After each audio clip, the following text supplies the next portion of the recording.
Hey everybody, my name is Tim Mackey from the Bible Project, and today's verse of the day is from the book of Revelation, chapter 7, verses 9 and 10, and it reads, "After these things I saw, and behold, a great crowd that no one could number, out of every nation and tribe and people and tongue, all standing before the throne and before the Lamb.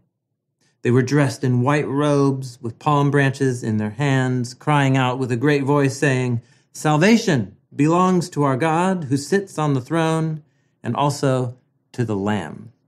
This is such a cool scene. John, the visionary who wrote down and crafted these visions into the book of Revelation, at this point, he is looking out on a huge crowd of people as he says, from every different walk of life, type of human culture and community and language group that you could imagine. And he sees them all unified. And they're dressed in white robes, which is the image of purity and innocence and rightness with God, in God's presence. And they're singing one of the great praise songs of the New Testament, which is rescue, deliverance. Salvation is something that comes to humanity from God the Father and from the Lamb. God is called the one who sits on the throne. It's an image of God the Father as ruler and source of all of creation. But the way that God has rescued creation is through the Lamb, which is the Revelation's primary way of referring to Jesus. And notice that they both are enthroned above the heavens and the earth. And you think the Father sits on the throne, but the Lamb is also giving salvation and rule over creation.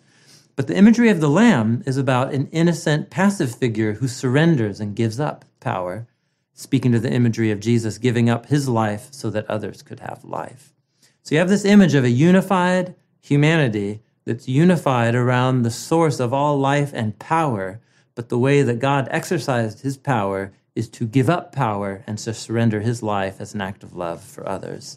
This is true power redefined, and it's the kind of power that instead of dividing humanity into different languages and nations, it's the only kind of power that can unify us across our differences. It's the power of self-giving love.